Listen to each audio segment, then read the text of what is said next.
গত 20-25 দিন ধরে আপনাদের ভাই একটা বাইক চালাচ্ছে। ওই বাইকটার নাম হচ্ছে ইয়ামাহা WR 155। এটা একটা উচ্চবংশীয় বাইক। কেন উচ্চবংশীয় বাইক সেই আলাপে একটু পরে যাচ্ছি। লাস্ট 20-25 দিন ধরে যে এই বাইকটা আমি চালাচ্ছি, ঢাকা শহরের রাস্তায় চালানো হচ্ছে, তারপরে ট্যুরে নিয়ে গেছি, রাঙামাটি গেছিলাম, অফ রোড অন রোড কিছু এক্সপিরিয়েন্স এই বাইকটা নিয়ে আমার হয়েছে, সেটা আপনাদের সাথে শেয়ার করব। প্লাস এই বাইকটা কাদের জন্য প্র্যাকটিক্যাল সেই জিনিসটা নিয়েও কথাবার্তা বলবো।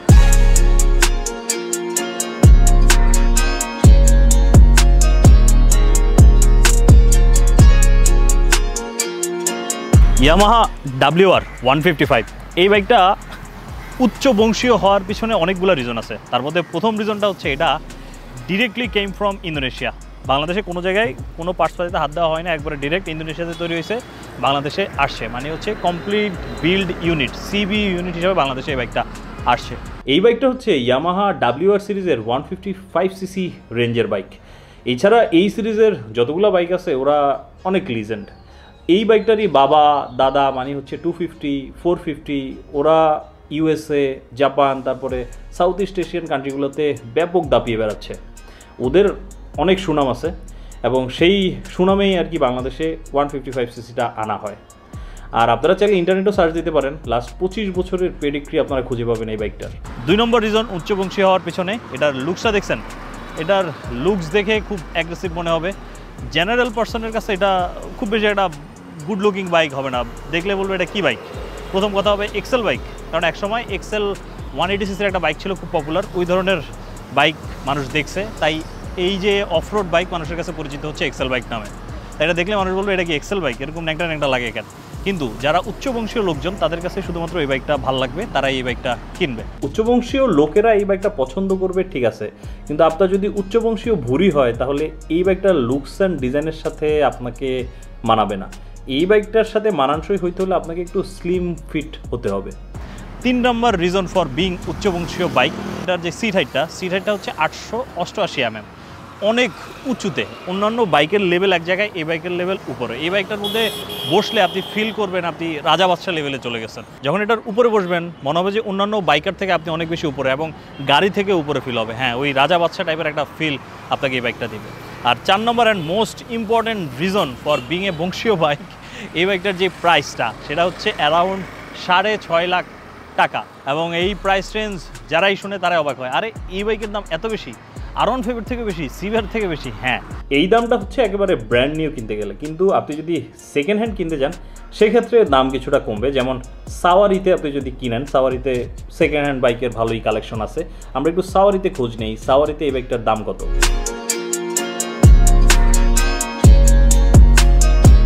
আমাদের সাওয়ারিতে WR অ্যাভেলেবেল আছে একটা, ওটা যথেষ্ট পরিমাণ ফ্রেশ, মাত্র 6000-এর আশেপাশে চলা। প্রাইসটা হচ্ছে 5,35,000 টাকা। ইউজড হওয়া সত্ত্বেও উচ্চবংশীয় মর্যাদার কারণে দামটা কিন্তু কমে নাই। যেমন এখানে একটু আগে একজন রিক্সাওয়ালা মামা দাঁড়াইছে এবং সে জিজ্ঞেস করতেছে, মামা এটা কি ফ্যাশন শো বাইক? গ্রামের চেয়ারম্যান মেম্বার তারা নাকি এই বাইকটা চালায়। বুঝতেছেন, মানুষের মনের ভিতরে অলরেডি এই বাইকটা সম্পর্কে এরকম একটা ধারণা যে এই বাইকটা একটা উচ্চবংশীয় বাইক, উচ্চবংশীয় লোকজনই এই বাইকটা চালায়।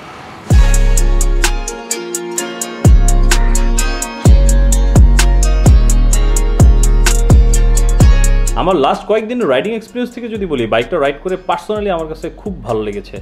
তার মধ্যে এর যে পাওয়ার আউটপুটটা 16.5 bhp এবং 14.3 নিউটন মিটার অফ টর্ক, তার সাথে যে power to weight ratio 134 kg ওজন মাত্র, মানে বাইকটা আপনাকে খুব লাইট ওয়েট একটা ফিল দিবে।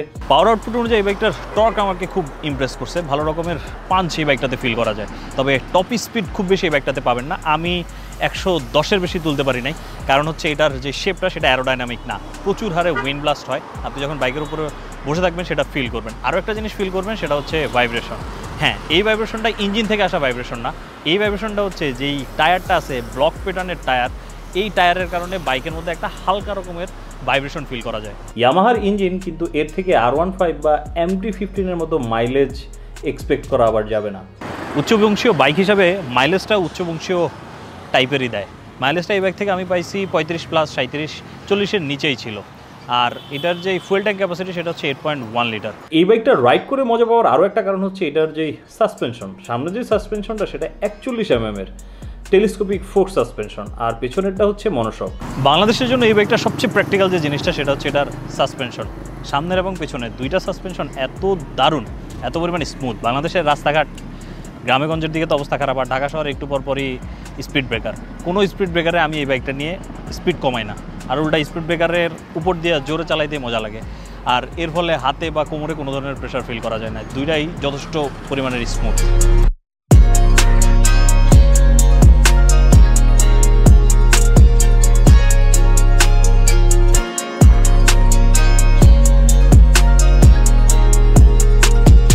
আপনারা যারা এই বাইকটা কিনে ঢাকা শহরে চালানোর কথা চিন্তা করছেন তারা একটু সিট হাইটের কথা কনসিডারেশনে রাখেন। এই বাইকটার সিট হাইট বাংলাদেশের যে কোনো বাইকের সিট হাইটের তুলনায় একটু বেশি, 888 mm। সেটা তুলনামূলক একটু বেশি, এবং ঢাকা শহরে জ্যামের ভিতরে আটকে যখন বারবার আপনি নিচে পা রাখবেন, রাস্তায় পা ফেলবেন, সেটা একটু প্যারার কাজ। আপনি তো ভাই উচ্চবংশীয় লোক, আপনি যখন এই বাইকটার উপরে বসবেন আপনি অলরেডি রাজা বাদশা লেভেলে চলে গেছেন। কেন আপনার পা বারবার মাটিতে নামাইতে হবে? মাটিতে নামানোটাই তো একটা বিব্রতকর অবস্থা, তাই না? এই বাইকটাতে উঠলে আসলে পা নিচে নামাতে মন চায় না, একটা কমফোর্টেবল পজিশনে পাটা রাখা হয় সবসময়। কিন্তু ঢাকা শহরের জ্যামের ভিতরে যদি আপনি বাইকটা চালাতে যান আপনার অবশ্যই পা নামাইতেই হবে। জ্যামের ভিতরে থামতে হলে পাটা মাটি টাচ করবেই, আর তখনই একটু প্রবলেমটা আপনি ফেস করবেন।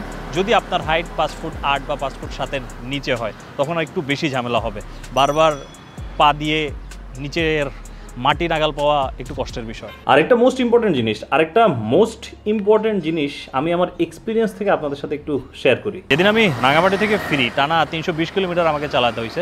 ব্রেক নিয়েছিলাম সম্ভবত একটা, এবং ঢাকায় এসে পশ্চাৎ দেশে কী পরিমাণ যে ব্যথা শুরু হয়েছে, এখন পর্যন্ত আমার বাইকিং লাইফ এক্সপিরিয়েন্সে যতগুলো বাইক চালাইছি এরকম ব্যথা কোনোটাতে ফিল হয় নাই। তার কারণ হচ্ছে এটা সিটটা অনেক ন্যারো আর যথেষ্ট পরিমাণ হার্ড।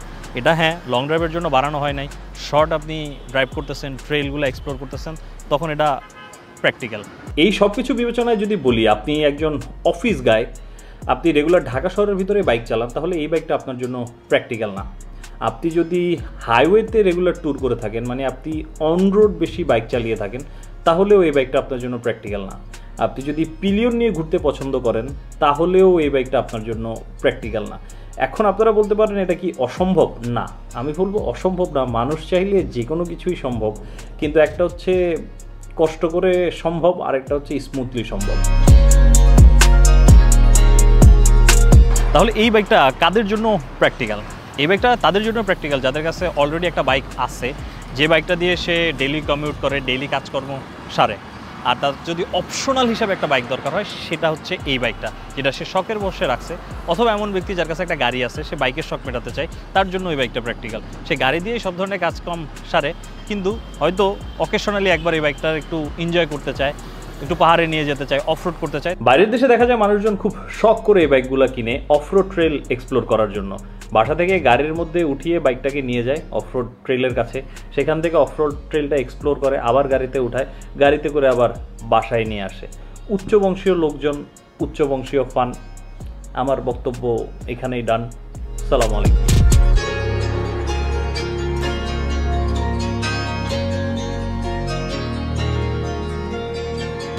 1 2 3 একটা জিনিস আপনাদেরকে দেখাই দিই। এই যে আমি এখানে বসে বসে শ্যুট করতেছি, আপনারা এই ফ্রেমটা দেখতেছিলেন তাই না? এখানে বসে আছে, এখানে মানুষজন, গাড়ি ঘোড়া প্রচুর। আমার শ্যুট তাহলে কে করতেছে? আমার সাথে আজকে কেউ নাই, আমি আজকে সোলো ফিল্ম মেকিংয়ে বেরোইছি। এই হচ্ছে আমার ক্যামেরাটা, এই চিপার মধ্যে আমি ক্যামেরা বসাইছি। এই চিপা থেকে এই যে দেখেন এখানে গিয়ে আমি বসতেছি, এবং মানুষজন আসে আমার দিকে তাকায় থাকতেছে, কিরে এই পাগলের কী হয়েছে, হুদায় বকবক করতেছে কেন?